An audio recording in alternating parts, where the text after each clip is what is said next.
السلام علیکم ورحمۃ اللہ وبرکاتہ نحمدہ ونصلی علی رسولہ الکریم اما بعد۔ امید کرتے ہیں آپ تمام سسٹرز خیر و عافیت سے ہوں گی اور ایمان کی بہترین حالت میں ہوں گی۔ اللہ رب العزت سے دعا ہے آپ کی طرف ہر بڑھنے والا شر خیر میں بدل دے، آمین۔ پیاری سسٹرز، ہم لوگ سورۃ الانفال آیہ مبارکہ 55 تک تفسیر اور آیہ مبارکہ 56 تک ٹرانسلیشن کر چکے تھے۔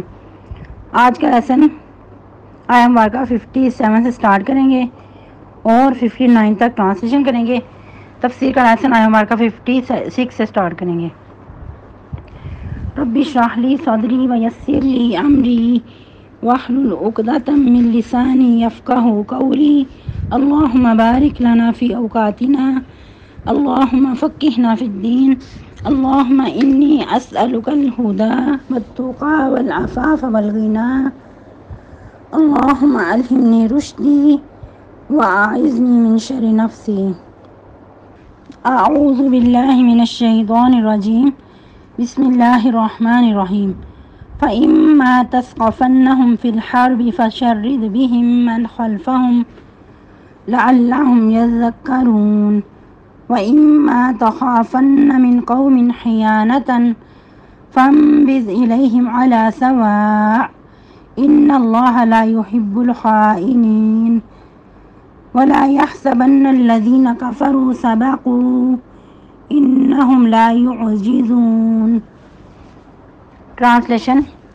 فإما تثقفنہم فی الحرب، پس اگر تم انہیں پاؤ لڑائی میں، فشرد بہم من خلفہم، تو مضبوط کرو ان کو، من خلفہم جو ان کے پیچھے ہیں، لعلہم یذکرون تاکہ وہ بھی نصیحت حاصل کریں، وإما تخافن من قوم خیانة اور اگر تم ڈرو کسی قوم کی خیانت سے، فانبذ الیہم علی سواء تو پھینک دو طرف ان کی برابر کے، ان اللہ لا يحب الخائنین بے شک اللہ تعالیٰ نہیں دوست رکھتا خیانت کرنے والوں کو، ولا يحسبن الذین کفروا سبقوا اور نہ گمان کریں وہ لوگ جو کافر ہیں کہ وہ سبقت لے جائیں گے، انہم لا یعجزون بے شک وہ عاجز نہیں کر سکتے۔ تفسیر آیہ مبارکہ 56 سے الذین عاہدت منہم ثم ینقضون عہدہم فی کل مرۃ وہم لا یتقون۔ جیسا کہ ہم کل کے لیسن میں پڑھ چکے ہیں کہ اللہ سبحانہ و تعالیٰ مشرکین مکہ کا ذکر کرنے کے بعد کیا فرما رہے ہیں کہ ان کا حال بھی آل فرعون کا سا ہوا اور ان لوگوں کا جو ان سے پہلے تھے، یعنی کہ پہلے قوموں کے جو واقعات بیان کیے جا رہے ہیں ان سے یہ کچھ کم نہیں تھے۔ اور سوال پیدا ہوتا ہے کہ اسپیشلی ادھر آل فرعون کا ذکر کیوں کیا گیا؟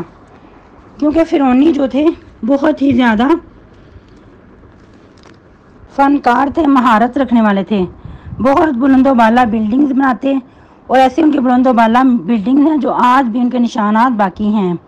جیسا کہ ہم نے پہلے بھی پڑھا تھا وَمِمَّا يَعْرِشُونَ کہ جو کچھ وہ بلند و بالا بلڈنگز بناتے، بہت فنی تعمیرات کرتے اور آرٹس میں ایسے ماہر تھے کہ آج تک ان کی آرٹس کے نشانات باقی ہیں۔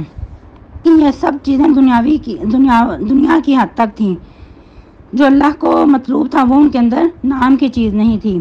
تو ایسے لوگوں کے بارے میں اللہ سبحانہ و تعالیٰ کیا فرما رہے ہیں کہ یہ چوپایوں سے بھی بدتر ہیں، سب سے جو بدترین لوگ ہیں ان میں سے ان کا شمار ہے۔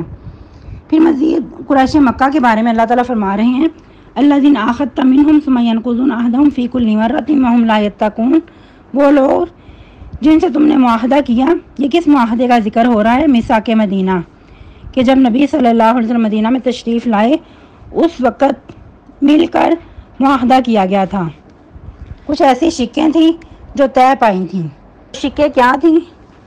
کہ مسلمان اور یہود باہم مل جل کر رہیں گے، ایک دوسرے پر ظلم و زیادتی نہیں کریں گے، ایک دوسرے کے ساتھ جو تعلقات ہیں وہ خیر خواہی پہ مبنی ہوں گے اور ایک دوسرے کو فائدہ پہنچانے کی کوشش کریں گے۔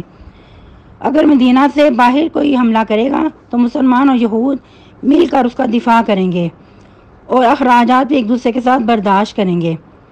پھر مزید یہود اپنے جھگڑوں کا اپنی شریعت کے مطابق خود فیصلہ کریں گے۔ ہاں اگر وہ چاہیں تو اپنے مقدمات رسول اللہ صلی اللہ علیہ وسلم کے پاس لا سکتے ہیں، اور اس صورت میں آپ صلی اللہ علیہ وسلم جو ان کے درمیان فیصلہ کریں وہ اس کو دل و جان سے قبول کرنا ہوگا۔ مزید یہ کہ جو قریش ان کے مددگار ہیں، ان کے حواری ہیں، ان کو پناہ نہیں دی جائے گی، یعنی کہ جو مکہ کے لوگ ہیں ان کو مدینہ میں پناہ نہیں دی جائے گی۔ پھر مزید کوئی آدمی اپنے حلیف کی وجہ سے مجرم نہیں ٹھہرے گا۔ پھر مزید اس معاہدہ کے سارے شرکاء اگر مدینہ کی طرف سے حملہ ہو یا کوئی ہنگامی صورت پیش آئے، خون خرابہ کریں، تو ایسا کرنا ان پہ حرام ہوگا، اس چیز کو بھی قبول نہیں کیا جائے گا۔ پھر مزید یہ کہ ان معاہدوں میں سے اگر کوئی بھی جھگڑا کوئی کرے یا اس کے معاہدے کی خلاف ورزی کرے تو اس کا فیصلہ رسول اللہ صلی اللہ علیہ وسلم خود کریں گے، اور جو فیصلہ رسول اللہ صلی اللہ علیہ وسلم کریں اس پہ عمل کیا جائے گا۔ ان معاہدوں کو میثاق مدینہ کہا جاتا ہے۔ میثاق مدینہ کے نام سے یہ معاہدہ مشہور ہے۔ مجھے یاد ہے کہ اس وقت یہود کے اندر 3 قبائل موجود تھے، تینوں نے اس معاہدے کو باری باری تسلیم کر لیا کہ جو فیصلہ کیا گیا ہے ہمیں دل و جان سے یہ قبول ہے، لیکن افسوس کے ساتھ کہ اس وقت انہوں نے تسلیم کر لیا، لیکن بعد میں اس معاہدے کی بارہا خلاف ورزی کی گئی۔ انہوں نے کیا کیا کہ اوس اور خزرج کے درمیان دوبارہ عداوت ڈالنے کی کوشش کی، یعنی کہ اوس اور خزرج جو 2 یہود کے قبیلے تھے جن کی باہمی لڑائی اور جنگیں چھڑی رہتی تھیں، تو اس وقت بھی ایسا ہی کیا گیا۔ معاہدہ کرنے کے باوجود بھی انہوں نے آپس میں اپنی اصلاح کرنے کی کوشش نہ کی۔ مزید یہ کہ کبھی منافقین کے ساتھ مل کر کوئی خون خرابہ کرنے کی کوشش کرتے، کبھی کوئی سازش کرنے کی کوشش کرتے، کبھی کچھ۔ مزید یہ کہ جو ان کا سردار تھا کعب بن اشرف، اس نے بھی کیا کیا کہ جنگ بدر کے بعد مکہ میں گیا اور جو مقتولین تھے کفار بدر کے کفار کے، ان کے بارے میں ایسے ایسے اشعار کہتا، مرثیے پڑھ کر قریش کو اس بات پہ ابھارتا کہ وہ مسلمان سے انتقام لے، اس بات پہ ان کو بار بار جوش دلاتا۔ ایسے ہی لوگوں کے بارے میں اللہ سبحانہ و تعالیٰ ان کو شر الدواب کہہ رہے ہیں کہ ایسے لوگ جانوروں سے بھی بدتر ہیں، جنہوں نے عہد کا کسی قسم کا بھی پاس نہ رکھا، ہر طرح سے عہد کو توڑ ڈالا۔ اور یاد ہے کہ ایسے لوگوں کو شر الناس نہیں کہا بلکہ شر الدواب کہا، کہ لوگوں میں بدترین نہیں بلکہ چوپایوں میں، جو چلنے پھرنے والے ہیں تمام چوپایوں میں سے یہ بدترین ہے اللہ کے ہاں۔ یہی انداز اللہ سبحانہ و تعالیٰ نے اور بھی بہت سارے مقامات پہ ارشاد فرمایا ہے کہ جو اللہ تعالیٰ کے نافرمان ہوتے ہیں وہ پھر گویا کہ جانوروں سے بھی بدتر ہو جاتے ہیں۔ اسی لیے اللہ تعالیٰ ان کے اندر بد عہدی کی عادت پائی جاتی تھی، کیا فرمایا ثم ينقضون عهدهم في كل مرة، کہ وہ ہر بار عہد کو توڑ ڈالتے ہیں۔ اگر ان کو یاد دلایا جائے تو پھر کہتے ہیں کہ ہم بھول گئے تھے، یا اور کئی ایسی بہانے بنا دیتے ہیں کہ ہم نے تو ایسا نہیں کرنا تھا، یوں ایسا تھا، ہمارا مقصد یہ ایسا تھا۔